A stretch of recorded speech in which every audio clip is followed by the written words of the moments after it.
Assalamu alaykum. Ekran oldida ko'rinmanlar. Assalamu alaykum. Bizningki barliq mehmonlarimiz hammalarning xush vaqti xayrli bo'lsin. Bugun biz Uyg'ur tadqiqot instituti Xitoy Yevropa munosabatidagi taraqqiyotlar temasida to'g'ri suhbat yig'ini ilib bormoqchi. Hammamiz bilgandek, Xitoy Yevropa munosabati dunyodagi eng muhim munosabatlarning birisi.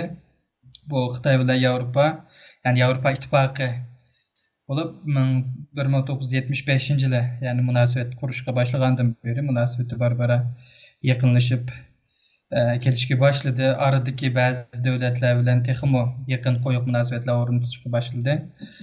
Masalan, bu yaqinqi mezgildagi yangi İpek yo'li projesi bilan bu Xitoy bilan Yevropa bozorini bir-biriga bog'laydigan bir proje orqali texmo yaqin munosabat qurishga boshladi. Ammo bu 2020 yildagi Xitoy virus sababidan va Uyg'ur masalasi, Sharq Turkiston masalasi, bu Hong Kong masalasi, boshqa nurg'un masalalar tufaylidan bu Xitoy Yevropa munosabatida nurg'un o'zgarishlar meydon keldi. 2019 yilga kelganda Yevropa Xitoyni sistematik raqib deb e'lon qildi. Bu bir muhim o'zgarish deyishga bo'ldi.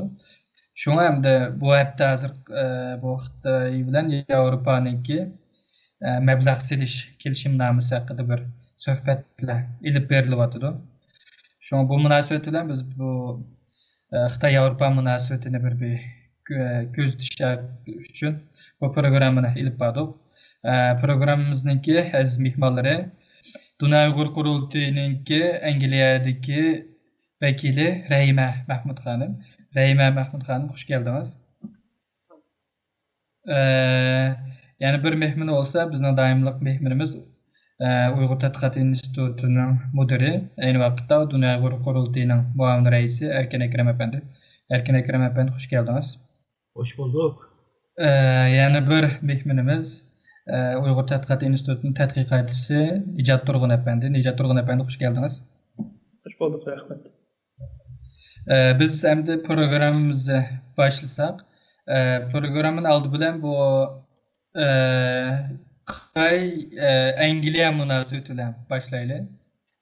Rayma xonim, Angliyaning Xitoy siyosatida bu yerda qanday o'zgarishlar bo'lyapti? Masalan, burun bu Angliya Xitoy munosabatini 2015 yili Angliyaning shu vaqtdagi bosh vaziri oltin davrga 10 yillik oltin davr deb degandi. Hozir bu oltin davr sizcha oxirlashdimi?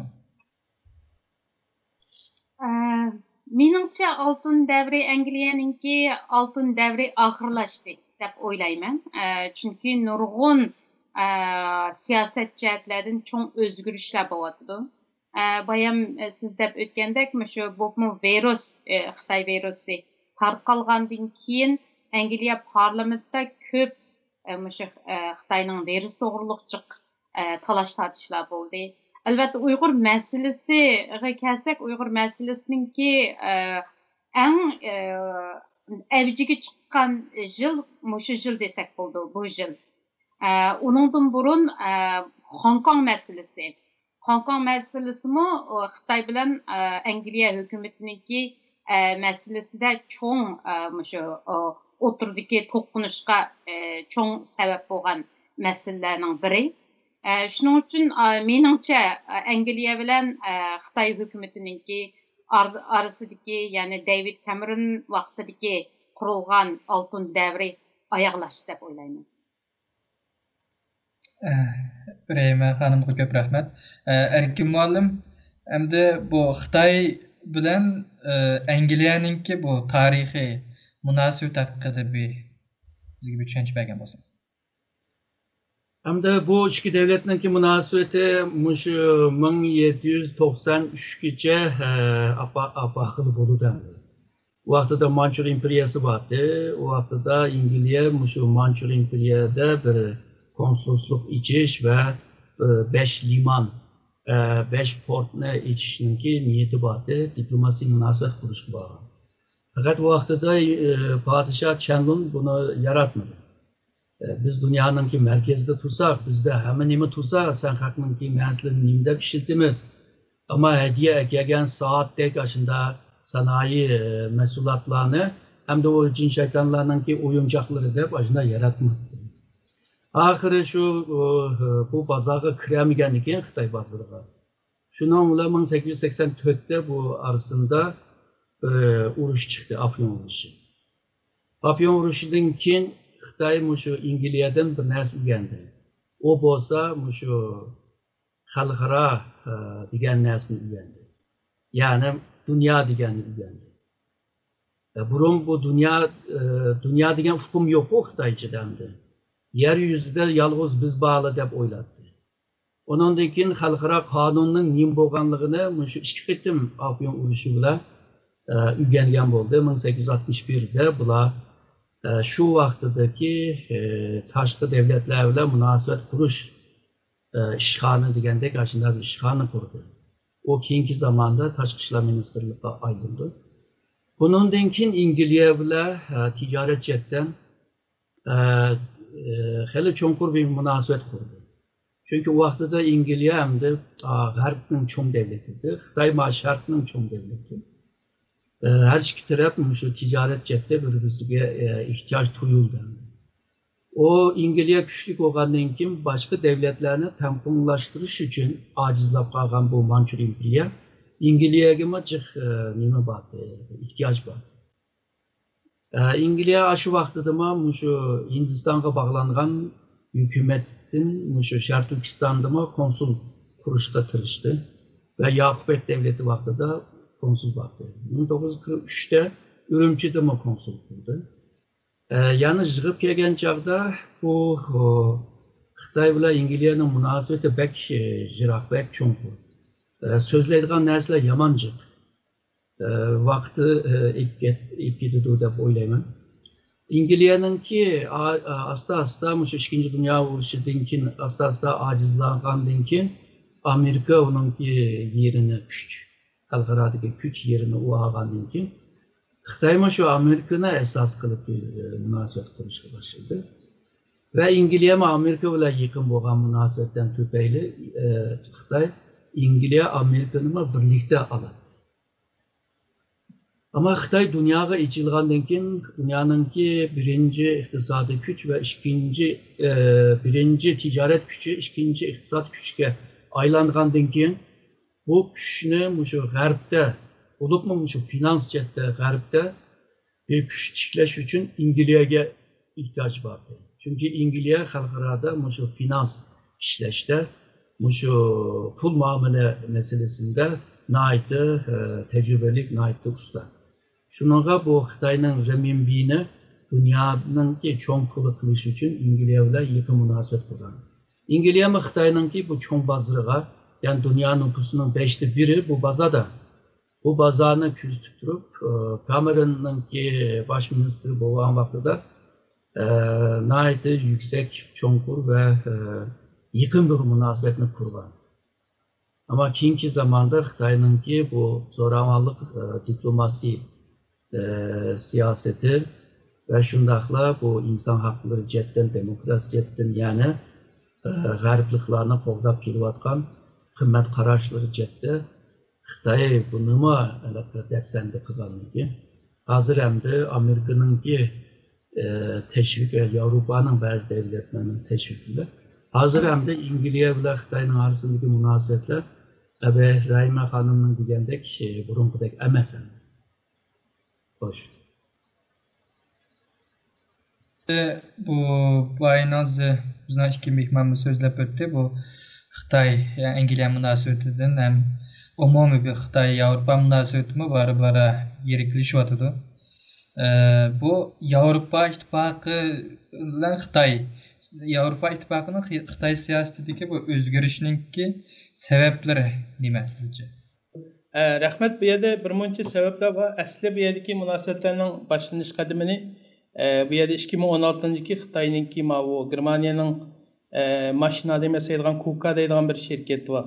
Bunu o'tkazish bilan bu Avrupa İttifaqidagi mayli siyosiy qanotdagilar olsun, mayli iqtisod qanotdagilar olsun, bu yerda bir signal ның çilinganlığını direkt verdi dep qaraydı.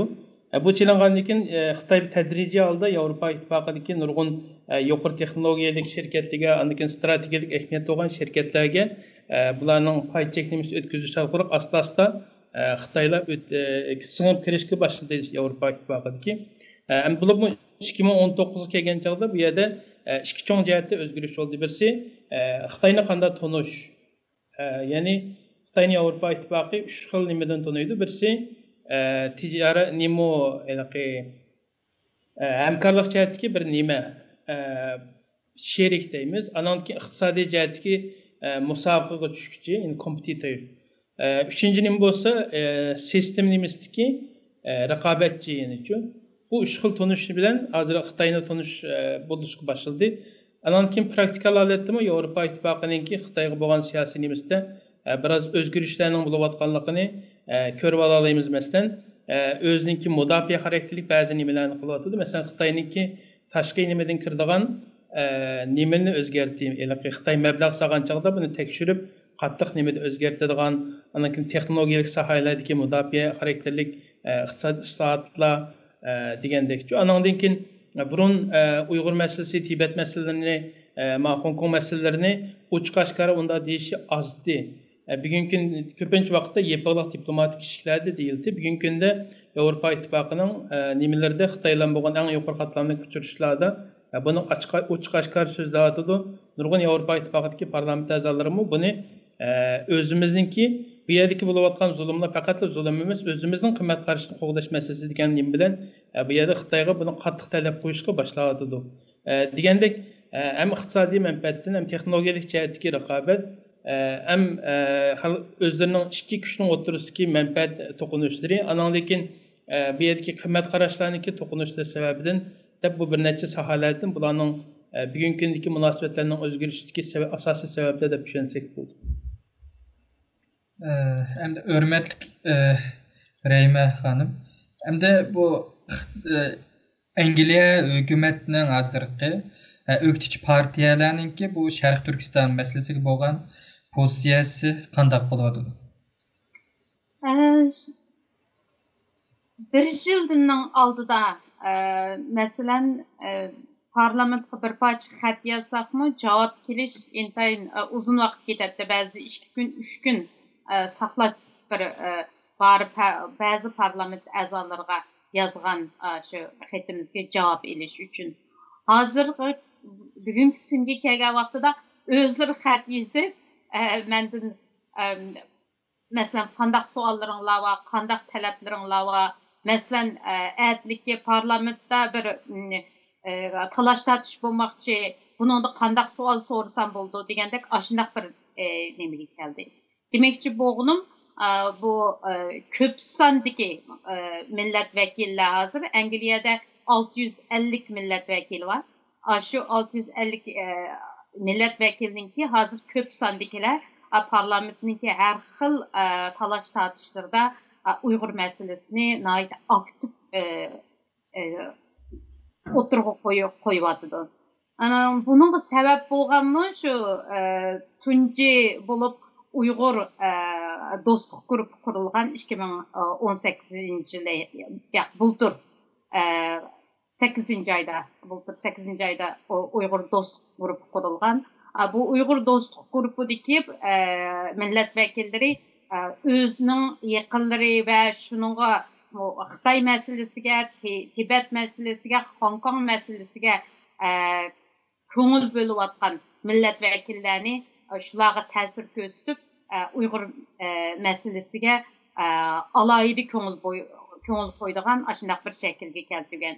Keyin bu Xitoy virus sababidan China Research Group, yani Xitoy tadqiqot guruhi qurildi. Buningda shu tashqi ishlar komiteninki boshlig'i Tom Tugendhat degan efendim, bu hamda Xitoy siyosatiga eng qarshi millat vakillarininki birisi. Bu kishininki boshchiligida bu Xitoy tadqiqot guruhi qurildi. Onundan uzun o'tmasdan bu yil 6. ayda Xitayga qarshi parlamentlar birligi qurildi. Bu qurilgan vaqtida 9 davlat birleşip qurilgan. Hozir 19 davlat. Şu Xitayga qarshi parlamentlar grupimi ko'p ta'sir ko'rsatyapti parlamentda. Misalga bunun içinde məsləhətçi qruplarımız var. Mesela məsləhətçi qrupda Adrian Zenz, Dr. Adrian Zenz var. Her bir qitim Dr. Adrian Zenz'ninki reporti Uygurlar toğrusida report çıkan vaqtda bu IPAC-ninki aldın ala қолымызға keldi bu report. 2-3 gün bunu e'lon qilishdan burun parlamentda cho'qim so'roq bo'ldigan bir nemini o'rinlashtirib, uningdan buni e'lon qilyotdi. Shuna qilgan vaqtida eng ko'p sondagi shu Angliya hukumatining ichidagi butun parlamentlar bu reportdan, ya'ni eng yaqinqi vaziyatdan xabar topadi. Shuning uchun hozir Angliyada Uyg'ur masalasi muhim bir masala bo'lib qoldi hozir.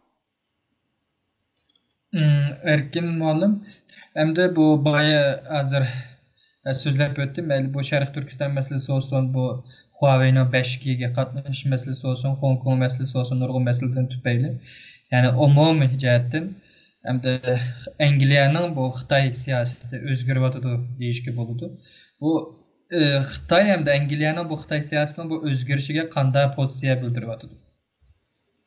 Yana burunqidek hamma nima yağan deplo tushyapti. Misalga Yevropa bo'lsin, Angliyalar bo'lsin, davlatlar bo'lsin, bu Xitoy bilan qilayotgan tijoriy munosabatlarda shu Angliyaning mili va Yevropaning mili Xitoyda ason setilish uchun ba'zi ruxsatlarni berish lozim. Xitoy bu Yevropa Angliyaga mal satgan vaqtida ason kirdi. Çünkü bu Yevropa devletleri bir standartlaşgan bir devletler. Yani bütün kayda, bütün şu kanunlar hemmisi yeri otağı. Şununla Xitoy bundaq yerlerge asan kirerleydi. Ama Xitoy Yevropadan Xitoyga mangan vaqtida qiyinchiliklar var, bazı to'saqliklar var. İqtisat hamkorlik chetdimi? Misalga şu Yevropa ve Angliya şirketler Xitoyda faoliyat ilib borman desa, şirketning maxfiyatini bir bermamsa deb istaydi. Bundan keyin sahip bo'lgan şu texnologiya nima bizga ba deb isim oldi. Ama ba'zi bu şu hozir ishigini ochmamsa deb talab qilyapti. O ishik degan shu nima imtiyoz emas-da, ya'ni seninki qoida qanday bo'lsa shundoq bo'lsin deb. Şununla bularınki arasında bunda bir ziddiyet var ama bu Avrupalıklar bu gapni tiliga olgan vaqtida Xitoy bular hamsi yağan deb turibdi. Agarda bir adam hamma nimaga yağan deb turibsa, sening deydigan gaping qolmaydi. Shunda bo'lsa, Yevropa hamda Xitoy bozoriga ehtiyoj bor. O bozor cho'ng bozor deb o'tdi. Bu jihatda misolga yaqinqi zamonda Yevropa birligi şu Xitoy bilan şu ticari jihatdagi kelishim haqida imzolashning ishi vardı. Ularni uzun zamandan beri müzakere qilib kelayotgandi. Bu da dedi, şu Uyg'urlarning ustida ilib borgan majburiy şu ishni, majburiy ishga silishni bizga tushuntirmasam, bu bizim müzakeremiz ve imza itişka dahil kılıdı dese, Xitoydaydı, Şarkı Türkistan'da bunda iş yok ki. Yani seni yağancı demekçi. Yani. Eğer de müşnala mağandığın olsa devam kılamaydı. Gerçi bu gelişimde yani başka meseleler mi var? Mesela Xitoy şu Avrupa'da yadro küçük cepte bir meblağ silişinin niyeti var. Ama Avrupa devletlerinin ABM degandek bütün şu kurallarının ölçemleşken bir ahvalı var. Xalığanca Xitoy degandek ondaq salmandisi bo'lmaydi. Aslında to'sliq qilyapti hozir. Bundan keyin Xitoy şu bir devletlerge mablag' solgan chaqda ba'zi nimaları başka devlet için bir g'alatilik bilindi. Misalga deydi, pulni men solman, tek incirden nima ekilme. Bunundaki uyarı işiltidigan şu meyli nime bolsun, esvap bolsun, işiltidigan tömür desek nim bolsun bizden ekilimiz deydi. Mişegici aran çiriyalaydı devlet. Ama ahırkı nimizge talebi çiriyamaydı. İşçini mi bizden ekilimiz digendin ki mi başka devletini kılamaydı. Çünkü senin meblağ silişin bile bizimki devletinki terakkiyatki bir paydası olsun deydi. Ha, işçiler bizden bolsa ulamı işlep pul tapsın deydi. Ama Xitay'ınki bu xil ticari düşüncesi Avrupalıklarını rahatsız kılıvadı duyuyor.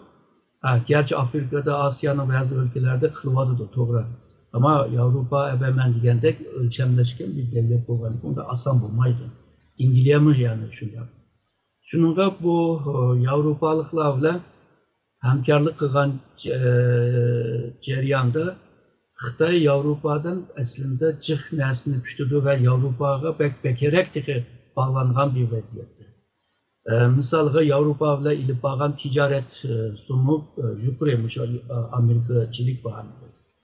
Misalga yalnızla muşu yılındaki 9. aygacha iki taraftan kılıngan ticaretin sumu 225 milyar dolar, euro ki. Xitay'ınki yıllık umumi ticaret sumu 420 trilyon. Bununki 500-600 milyar dolar yani Avrupa'yla okşaş olan Amerika'da. Şununla Avrupa'dan aldığı menfaat yaman köp. Bu menfaatini kolu düşürmende Avrupa'da ayrı devletlerge ilip bağlan siyaseti var. Bu bolsa Avrupa'nı bölüvadıdır yani işkili bölüvadıdır. En mühimi hem de Avrupa'dan güçlüdüğün neyse şu hazırki yeni İpek yolu stratejisini emelleştiriş için Avrupa pazarı ile Xitay pazarına entegre kılınacakta yani birbirine bağlayan vaxtıda Xitay onundan güçlüydü, çoğuydu, kudretli bolalaydı. Eğer Avrupa maslişpəmizə Xitay bunu eminleşemeydi. Avrupa Amerika ile hemkarlık yapılan takdirde Xitay'ınki şu yeni İpek yolu stratejinin eminleşme tez. Fakat ben degендek Avrupalıklar bizge bizning qilgan tanqidlar yağandır. Bizde demokrasi var, bizde insan hakları var da odur. Bunun için sen ticareti manda kılıvasa siz onda kımıdık deydi. Uygur meselesi, Tibet meselesi siz onda iş yok deydi.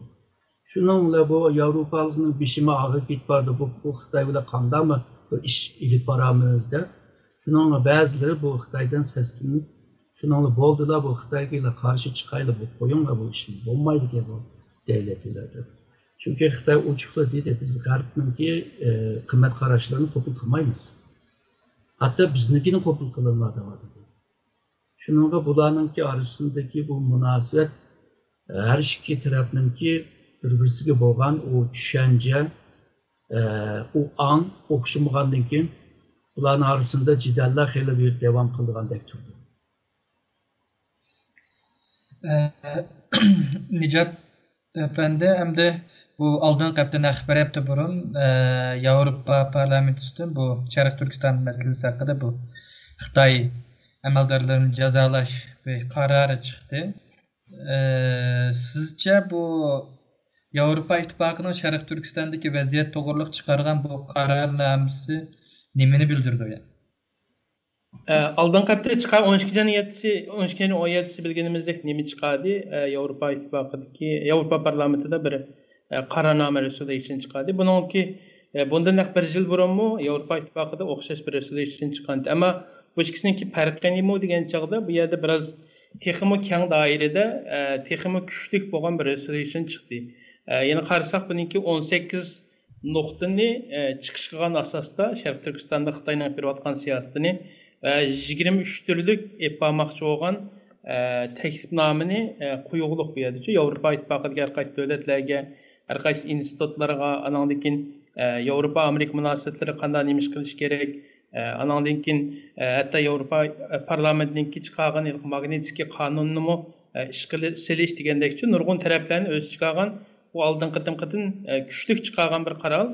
Bu nimini düşündürdü degen çağda Avrupa İttifakı'nınki bu Şarkı Türkistan meselesiga nəhayət ciddi qaravatqanlığı bunun müştə bir besimlarını qilish orqali faqat burunqidek söz bilan tanqid qilib qo'yish emas, amaliy bir real harakatga o'tish. Buni Yevropa İttifaqı'nınkimi Xitoy to'g'riliq strategiyasida deyilganim bor.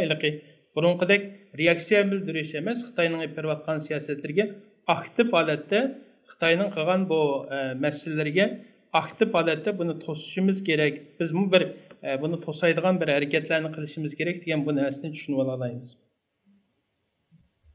Rahmat. Reyma Hanım hem de bu Angliya Xitoyga qarşı yani Şərq Türkistandagi bu irqiy qirg'inchilik siyosati sababidan sizce hem de bu Xitoyga qarşı bir jazo qilish ehtimoli bormi? Yani biz bunda ayıplaşlama emas, resmi bir jazo yurgizish, mesela Amerikaga o'xshash ba'zi qonunlarni chiqarish. Jaza yürgüzüş menimçe %100 şunçilik işençim var. Hem de ma Avrupa Angliya Avrupadan chiqib ketadigan savdo kelishmasi uzun vaqt o'tib ketdi. Mana savdo kelishimini kelishib bo'lmay bek uzun surilib ketgan. Mana bugun tushda bularning rasmiy e'lon qildi, kelishimga keldik. Bunu erkin savdo kelishimi bo'pti. Nurg'un hem Avrupaga hem Angliyaga foydali hem ikkili taraf qo'shal bo'ldigan, qanoatlanadigan bir kelishimga keldi. Chunki mushu kelishimini birinchi o'ringa qo'yib, butun boshqa siyosat, misolga Hong Kong masalasi, Uyg'urlar masalasi orqaga surilib ketgan. Endi mening bilishimcha birinchi oylarda tunji qitimliq rasmiy kishilarningki jazolagan kishi va shirkatlarningki ismlarini rasmiy e'lon qildi deb ikki jihatdan bir xabarlarni anglayapman. Chunki hozir men bayam deganga o'xshash parlamentda ko'p sondagi parlament a'zolari hukumatni qattiq ayblayapti. Nima uchun biz Xitoyni jazolamaymiz hamda bu irqiy qirg'inchilikni rasmiy bekitishimiz kerak degan yangi masalan tunugun bir kampaniya boshlandi. Trade Genocide Trade Bill degan shu irqiy qirg'inchilik o'tkazgan hukumatlar bilan savdo normal bo'lmasligi kerak degandek. Agar mushu qonun hozir Angliyaninki yuqori nemisidan House'dan o'tdi, agar Commons ya'ni House of Commons tuvan olim palatasidan o'tsa, bu qonunlasa Angliyaninki oliy sudi mushu irqiy qirg'inchilikni bekitishga majbur qoldi. Shuning uchun hozir Angliyada keskin o'zgarishlar bo'lyapti. Albatta bu o'zligidan bo'lmayapti. Mishada nurg'un bizga ko'ngil bo'layotgan, report yozayotgan faoliyatchilar, parlamentariyanlar, inson haqlari nimalar asos jihatdan hammasi shunchalik kuch chiqaryapti buningga. Shuning uchun men buningga ikkilanmay %100 Angliyaninki siyosati, Xitoyga bo'lgan siyosati cho'ng o'zgarish bo'ldi. Ondan keyin hozir Yevropa bilan bu erkin savdo kelishmasi biz uchun naydi bir foydali deb o'ylayman. Erkin muallim hamda bu Xitoy Yevropa İttifaqı bilan bu uzun nazimi shu keng ko'lamli bu mablag' selish, ticari kelishim bu muzokara qilyapti. Bu Xitoy bu muzokaraga zoti qanday qaraydi? Bu Xitoy uchun bu muzokara yoki bu kelishim Xitoy uchun nima muhim yani? Hem de hazır bilyapmiz Xitoy shu hozirgi ticari jihatda dunyoning birinchi dedi ve iqtisod jihatda ikkinchi kuch. Bu kuchni devam qildirish uchun cho'qim Yevropadagi bir bozorga ega bo'lish lozim. Chunki Yevropa bozori Angliyani ichiga olganda ilish kuchi kuchli davlatlar. Yani malni jiqaroq sota olaysan. Sifatli mallarni jiqaroq sota olaysan. Bu kirma jiq bo'ladi. İkincisi bu Avrupa devletler eğer de Xitoy bilan hamkorlik qilib qolgan chog'da Xitoy Amerikaga taqobil tura oladigan bir sherik topa oladi. Ve bu geopolitik jihatdan undan keyin Xitoy qudratli davlat bo'lman deydigan nishonga erişiş için yine Avrupa devletlerinin kollaşıga ihtiyaç var. Şununla uzun vadede Amerika'ya takabül turuş için, iktisat güçlü buluş için, çünkü iktisat cehdimi Amerika'nın işinin niyetinde.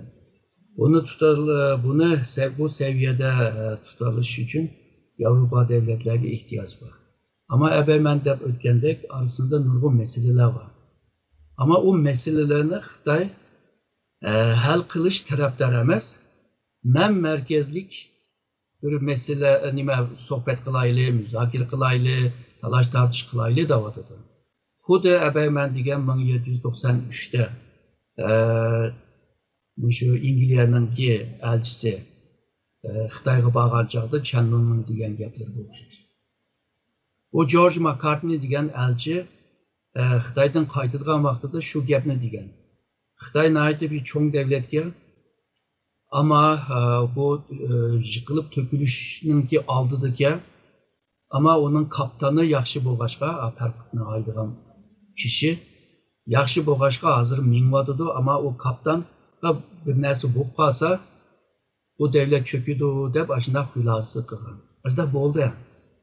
Şununla ertesi bu Avrupalıklar Xitayning bu haliga qarab, agarda deyilgandek Xitayga qarshi takabül turuş ve şundaqla bu takabüllikni şu G'arb devletler bilan Amerika bilan hamkorlik qilgan taqdirda Xitayga qattiq besim bo'ladi. Shuningga Xitay Amerikaga beqinmasin deb o'ziga tortishga tirishyapti, ama o'ziga tortish chetda pek Avrupalıklarni qoyil qila oladigan bir siyosatni ilib boramayapti.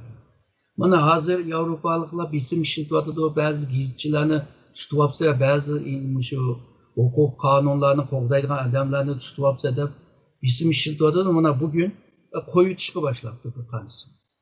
Ya bu kichik unda qo'yitish bilan Avrupalıklarni qoyil qilish qiyin yani. Ama Xitay shundoq tırnak içinde davatımı hem de şüphey bir şekilde diplomasisi bence onun gibi bir netice iliş ve kıyın yani. Çoğun devlet boptu, güçlük devlet boptu ama kudretlik devlet bulamıyor. Hoş. Nicat efendim hem de şu hazırki erkin malımdan soğuğan solduk. Bu kilişimge hem de Avrupa kandak qaravatıdı. Bu kilişim Avrupa üçün nemeden derek verdi yani.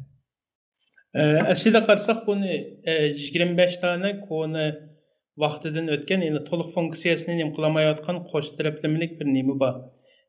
Ikki tarafning o'rtasidagi kelishimchi. Bununkida Yevropa ittifoqi eng qimmat berayotgani Yevropa shirkatlarininki Xitoy bozoriga kirish va kirgandan keyin u yerda Xitoy shirkatlariga o'xshash adil muomala ko'rish. Chunki bu ikki tarafning garchi o'tirki o'zaro tijorat kelishim bo'lgan bo'lsa-mu, buni yillardan buyon Avrupa şirketleri nemiga kirib o'xshash muomilada baravar bo'lolmadi. Ama paralel olarak Xitoyning shirkatlari bo'lsa, Avrupa ittifoqida Avrupa shirkatlari bilan o'xshash raqobat nimasiga erishkilik, erkin raqobat nimasiga kirgandan keyin nurg'un Avrupa shirkatlarini o'tkazilish, bu yerda taraqqiy qilish nimalarga ega bo'ldi. Andan keyin bu kelishimninki Avrupa ittifoqi uchun haqiqatan bir yaxshi bir nimasi bor. Aslida Xitoydagi cho'ng bir bozor bor bu yerda. Azan emgek gücü ve sitiviliş iqtidari bo'lgan cho'ng bir bozor endi. Buna bozorni hamma kuchlar xohlaydi. Ama bununla Xitoy bir tarafdan bozorni ochmaslik bilan yana bir narsa chet eldan kiradigan mablag' nimasi bor, masalan FDI deymiz ilqi. Bununla har xil shakllar bilan ilqi cheklamalarni chiqaryapti. Masalan bununla ilqi xavfsizlik to'g'risidagi bir qonunni chiqardi oldin qapda. Uni oldida yani başka bir neçe kanunlarını çıkarganti, bular emesi chet eldan kirgan mablag'larninki erkin holatda harakat qilishi va bularninki o'xshash raqobatga erishishninki qonuniy vositalar orqali oldini to'sashning nimasini qilyapti. Bu hamda Yevropadagi tadqiqotchilarning, siyosatchilarning nimasini qo'zg'ayapti siyosatchilarninki-chu. Biz buni kelishimni bugun imzolagan taqdirimizdami, bu yerda bir barobarlik, o'xshash temponlik nimasi bo'lmaydi deb buningda nurg'unlagan qarshi ovozlar chiqyapti. Buning imzolanmasligi, buning qaraymiz. Yana bir jihatdan aytgan chog'da bu yerdagi kuch Yevropa ittifoqiga kirishni xohlaydigan kuchlarga qarasak, bu hamda şirketni asas qilgan bu liberal qarashdagilar bular bu kelishimni imzolash tarafdorlari biraz realistik qaraydigan siyosatchilar va bu qarashdagilar insonlar siyosiy nimalar bo'lsa Yevropa Ittifoqidagi bular biraz nima qarag'liq kritik holatdagi manfiy qarag'liq bu kelishimni imzolagan taqdirda Yevropa Ittifoqi o'zining maqsadiga yetishamas, aksincha o'zininki siyosiy va iqtisodiy egalik huquqini Xitoyga yana bir darajada tushirib berdi deydigan bunda analiz nimalarmi bor, ko'z qarashlarmi? Endi hammalardan eng oxirgi birdan savol so'rasam, Rayma xonim, endi bu Angliyada bu masalan biz ko'ryapmiz bu ba'zan Yahudi guruhlarninki bu Uyg'ur masalasiga, Sharq Turkiston masalasiga bo'lgan qiziqishi, qo'llashi nihoyat yuqori. Ammo Angliyadagi endi umumiy bu xalqninki bu Sharq Turkiston masalasiga bo'lgan pozitsiyasi qanday?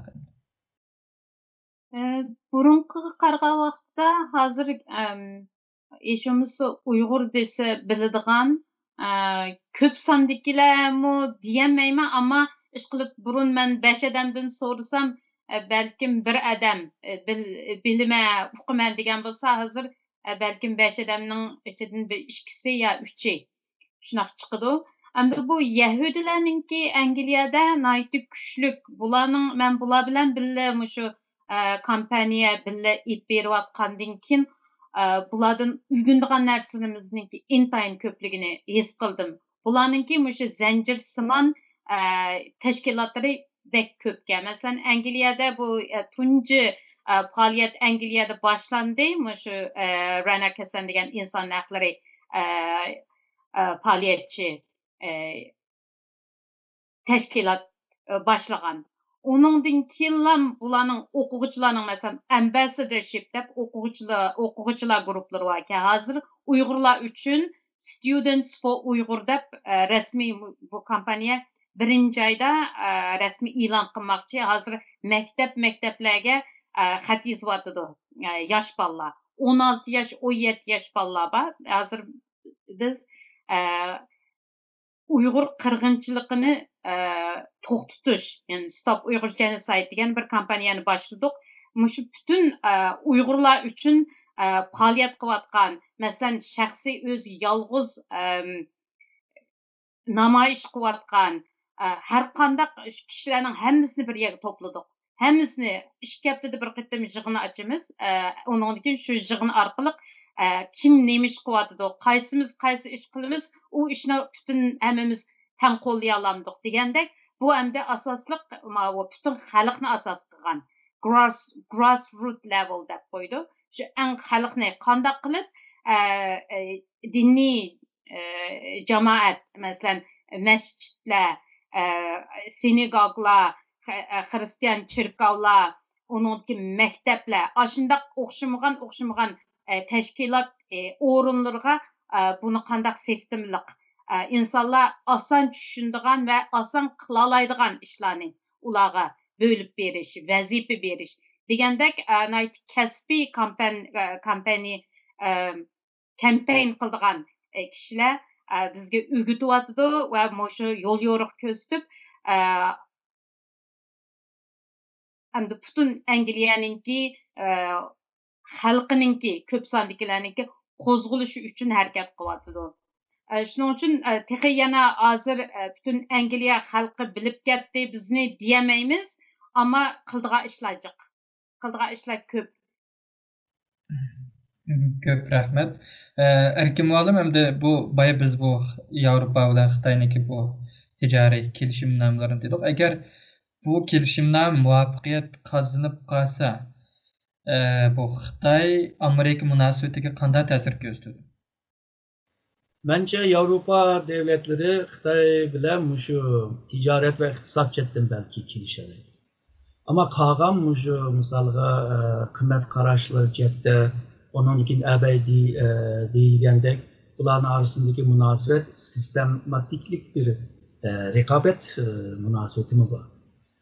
İdeolojik bir rekabetlik mi var? Jeopolitik chetda mi rekabetlik var? Şununla Avrupa eğer de Xitoy bilan yaqinlashsa, o başka bir vaziyet yaratıdı dünyada.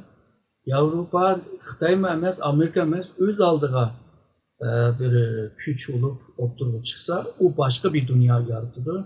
Eğer Amerika ile hemkarlık kılıp dünyaya tesir yetkizmen dese, o vaxtda dünyanın hali başkaça olurdu. Bunlar jığıp kelgen çağda Avrupa devletleri bunun ki dünyanın şekillendirişte naiti moyun bir rol oynaydı. Onun kimini tanışı ve kim bile yıkınışı dünyanın ki temponluğunu özgertirdiğin bir ahval var. Xitay mı bunu bilgeçke Avrupa devletlerle yıkınlaşıvatıdır. Xitay'nın ki devlet reisi Xi Jinping Avrupa'ya çınarak davatıdır. O ideoloji cepten, kınır karaşlar cepten. Ama onun ki baş ministri Li Keqiang yumuşakrak yapıvatıdır.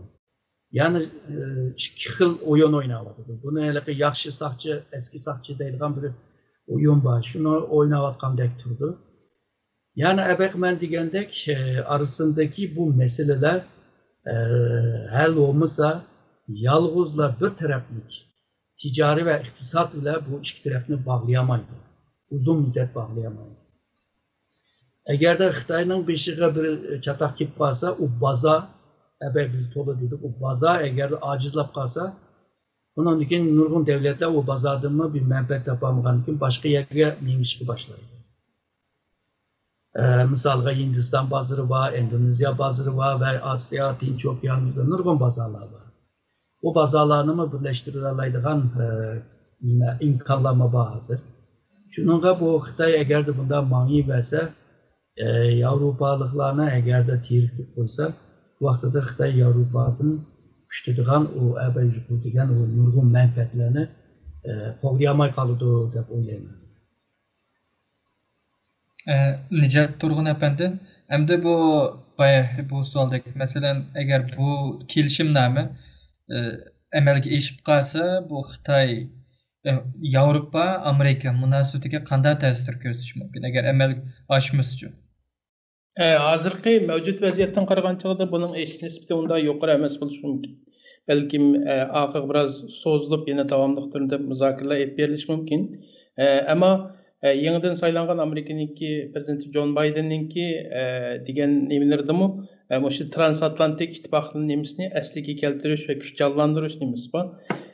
Aldınғы 2 gün burun bu yangidan saylangan John Bidenninki nimasi xavfsizlik məsləhətçisi Jake Sullivan nimaga bu kelishimninki Avropa İttifaqı uchun manfaatlik bo'lmaydiganligini ta'kidlab o'tgandi. Bu degandan biroz o'zgarishlar bo'ldi Avropa İttifaqıninki nimalarida ta'sir bo'ldi buning so'zlarininki. Agarda har ehtimol butun imkoniyatlarga qarshi agar bu imzolanib qolsa albatta Avropa İttifaqıninki Amerika munosabatlariga biroz ta'sir ko'rsatishi mumkin. O çağda Amerika biraz nisbi holatda yolg'iz qoladi. Avropa İttifaqı Xitoy bilan bo'lgan tijoriy munosabatlar sababidan bu yerda biroz betaraflik rolini tanlashga mecbur bo'ladi. Ammo buning bo'lish yuz berish imkoniyati nihoyat tuban, chunki abay degandek bularning ikkisininki uzun yillik bir nimasi bor, sheriklik, ideologiyalik jihatdagi sistem o'xshatligi va siyosiy iqtisodiy manfaat, nurg'un manfaatlar transatlantik ittifoqni bir bog'lab turadigan bir münasebet boğaşqa Avropa İttifaqıninki özünün konu nimisini taşlab bir qadamdan Xitayga o'tib ketishi bu Xitoy tarafini bunda talash nimasi nisbatan tuvan shunga Avropa İttifaqı yana erkin ma'lum degandek nimaga kelish mumkin balkim qisman tijorat nimasini imzolab o'tirda bir tanasib holatda turadigan nimani shakllantirish mumkin. Bu Avropa İttifaqıninki nimasiga qaraymiz endi qaysi xil shaklni tanlashiga. Hammalarga ko'pdan ko'p rahmat, hurmatli ko'rurmanlar va bizning qimmatli mehmonlarimiz sizlarni o'zinglarning vaqtini chiqarib, o'zinglarning fikrini biz bilan o'rtoqlashganliginglar uchun ko'pdan ko'p rahmat. Kelar qatimliq programmada ko'rishguncha hammalar omon bo'lg'aysizlar. Ko'p rahmat.